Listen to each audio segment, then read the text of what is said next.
Kalso! Malayo ko pang mamatay. Marami pa ako mga pangarap. Ayoko pang mamatay. Gusto ko pa mag-asawa. Mama! Ayoko pa mamatay. Manunood pa ako ng Naruto. Naku, hindi pa ako pwedeng mamatay. Manunood muna ako ng maraming K-drama. Naging kakambal na ng ating pag-aaral ang mga school service natin. Kasi marami talaga sa atin ang malalayo ang bahay sa school.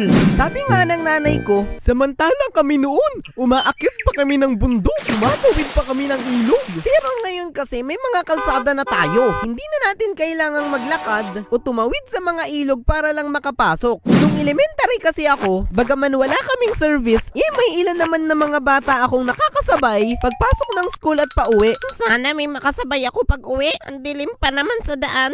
Tapos dun sa kakahuyan, may mga kulilis na nagsasabing, "Usu, usu, usu, usu."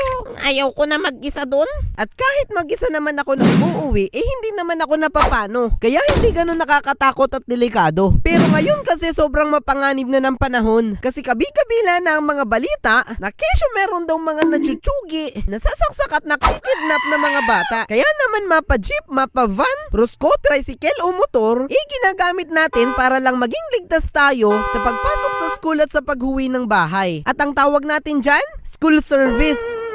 Bagaman maganda at safe sa school service, minsan nakakahassle din siya. Noon kasi ang nangyayari, pagkalabas-labas namin ng gate ng school, makikita na namin dun yung school service namin. Pero isang araw, may nangyaring kakaiba. Pagkalabas namin ng gate ng school, wala pa dun yung aming school service. Hala, baka walang service Naibayad ko pa man din doon yung pang-umaga na pamasahe ko at panghapon. Baka hindi ako makauwi So noon hindi namin alam kung anong gagawin, kung hihintayin ba namin yung service na dumating or magko-commute na kami pa uwi habang maaga pa at hindi pa delikado ang daan. Pero dahil nga ayaw naman namin na tumakas sa service at wala na rin ako natirang perang pamasahe pa uwi, pinili na namin na hintayin yung school service namin. Habang naghihintay kami, ang dami na ng mga jeep na bumabiyahe na tumitigil sa amin at tinatanong kung sasakay kami. Pero tumatanggi kami kasi nga iniintay namin yung service namin. Oh, loyalty award, bigay kay Tuni, bigay kay Tuni, bigay. Hanggang sa inabot na nga kami ng hapon. Dumilim na yung paligid at saka pa namin napagdesisyonan, Magbiyahe na lang kaya tayo. at noon wala nang pampasaherong jeep na dumadaan sa highway para pasakayin kami. Kinalabasan, 7 o'clock na kami nakauwi. Pautang muna ako ng pambayad ko sa jeep. Pwede ba ga?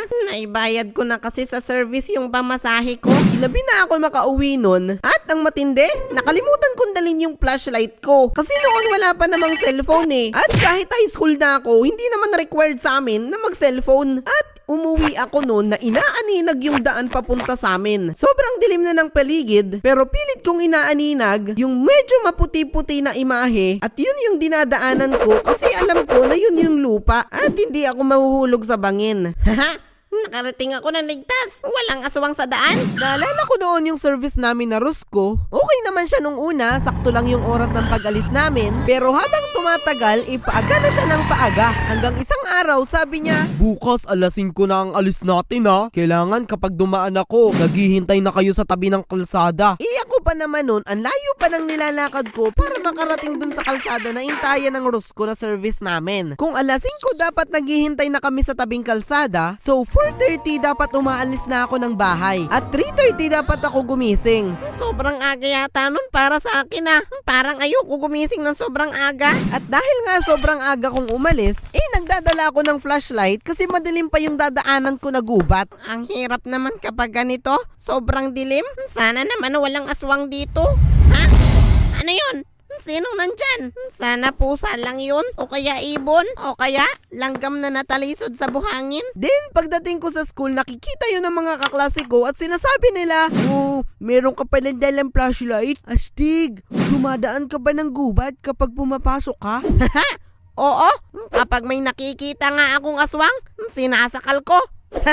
Sa pang-experience ko sa school service namin na jeep na to, noon kasi dalawang uri ng estudyante yung hinahatid sundo ng school service namin. Yung ilan sa amin mga estudyante na pumapasok sa Catholic school na private. Yung isa naman national school which is public. Pero syempre dito tayo pumapasok sa national school kasi wala tayong pera. Ang pera natin dito ay pambili pa natin ng bigas, sabon, gamit sa bahay. So noon kapag lumalabas kami na taga national school na public, 4 o'clock. Hindi pa kasi 3:30 ang labasan namin noon. Kasi sobrang dami naming subject noon na hindi rin naman namin nagagamit ngayon. So 4 o'clock ng hapon, lumalabas kami ng gate, pumapasok sa jeep at umaalis na kaagad. Then dadaanan namin yung mga kasamahan naming estudyante na pumapasok sa private school. At maghihintay kami doon ng 1 oras. Kasi 5 PM pa yung labasan nila. Ang banas na dito sa loob ng jeep. Ang tagal naman. Nakakangalay na eh. Minsan noon inaabot pa kami ng 5:30 kapag napapasarap ata sila sa pagkaklase. Ang tagal nila maglabasan na. Baka sa sobrang talino nila, marunong na sila gumawa ng sarili nilang pera. Kaya nangyayari, gabi na rin ako nakakauwi ng bahay namin. At kakauwi ko ng gabi, nasanay na ako lagi na dumadaan dun sa gubat sa amin kahit wala akong kasabay. Haha, siguro kapag may nasalubong akong aswang, hindi na ako kayang kainin nun.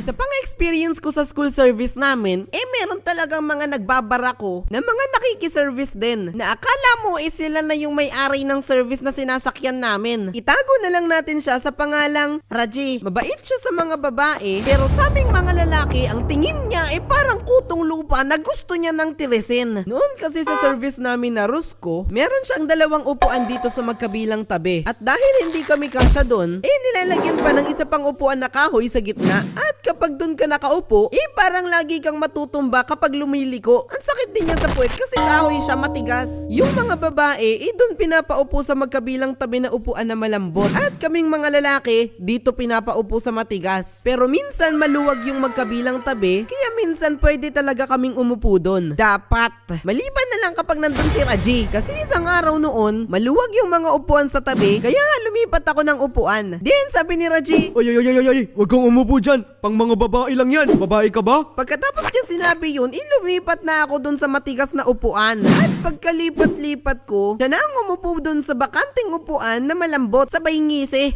At nung mga oras na yun, inis na inis ako sa kanya. Kaya pala ako pinaalis doon sa malambot na upuan na bakante. Siya naman pala ang uupo. Dapat pala hindi na ako umalis. Yain na nga, dito na lang ako sa matigas. Sa isip na lang ako nagsasalita para hindi niya marinig. Baka kasi suntukin niya ako kapag nagsalita ako ng tunay. Oh, rinig ko yun. Rinig ko yung sinabi mo. Niyayabangan mo ako ha. Ha? Isa pa sa pinakamatindi kong experience sa pagsakay sa school service, yung mga panahon na muntik na kaming mamatay. Kasi yung lugar namin, mabundok siya. Maraming mga paahon at delikadong pagliko. Kaya hindi pwede sa amin na school service yung mga tricycle. Kasi baka hindi sila makaahon. Kasi noon isang araw, pauwi na kami noon galing sa school habang nag-aahon yung jeep papunta sa amin at dun sa dulo ng paahon na yon mayroong kurbada. Ibig sabihin kapag nandito ka sa baba at aahon ka pa lang, hindi mo sure kung meron kang masasalubong sa taas o wala. Kaya naman ang pag-ahon dun, isang pakikipagsapalaran. Nasa kalagitnaan na kami nun ng pataas na daan. Nung malapit na kami dun sa may paliko, biglang may nakasalubong kami na malaking jeep. At ang nangyari, hindi na magkasya yung 2 jeep sa daan. So yung driver ng jeep namin, hindi niya alam yung gagawin niya kung paano palulusutin yung jeep na sinasakyan namin sa masikip na daan. Syempre kami mga pasahero, mga kabado rin kami. Nang biglang Namatay yung makina ng jeep at wala na rin tayong preno. Kalso! Malayo ko pang mamatay. Marami pa ako mga pangarap. Ayoko pang mamatay. Gusto ko pa mag-asawa. Mama! Ayoko pa mamatay. Manunood pa ako ng Naruto. Naku, hindi ba ako pwedeng mamatay? Manunood muna ako ng maraming K-drama. Umatras yung sinasakyan namin na jeep at 2 lamang ang pwede naming paghantungan. Pag umatras kami sa kaliwa, malalaglag kami sa bangin. Kapag umatras naman sa kanan, babangga kami sa pader. Yung ginawa ng driver namin, ginabig niya yung manubela papunta sa pader dahil doon tumagilid yung jeep. Kaming lahat na sakay, nasa loob, takot na takot. At pagkatapos nun wala namang masyadong nasaktan sa amin, maliban na lang dito sa pinsan ko. Ewan ko ba, ginaya niya yata yung mga napanood niya na stunts ni Jackie Chan. Tumatalon sa sasakyan kapag maaaksidente na. Kaya ang nangyari sa kanya, umuwi siya sa kanilang bahay na hihingkod-hingkod. Hello mga ka-dino! Yay! Meron nga pala akong ipapakilala sa inyo. Yay! Kilala niyo ba si Jesus? Tama!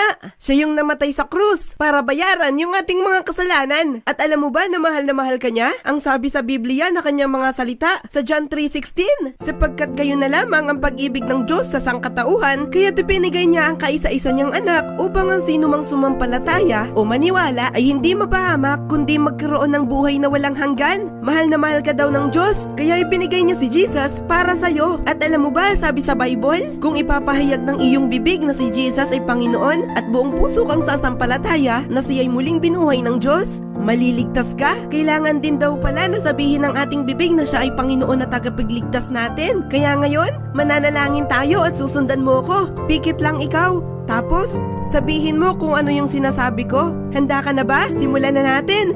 Panginoon, maraming salamat po sa pagkamatay mo sa krus para tubusin ako sa aking mga kasalanan.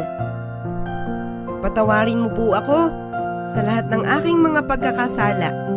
Tinatanggap kita, Jesus, sa aking buhay bilang Panginoon ko at tagapagligtas.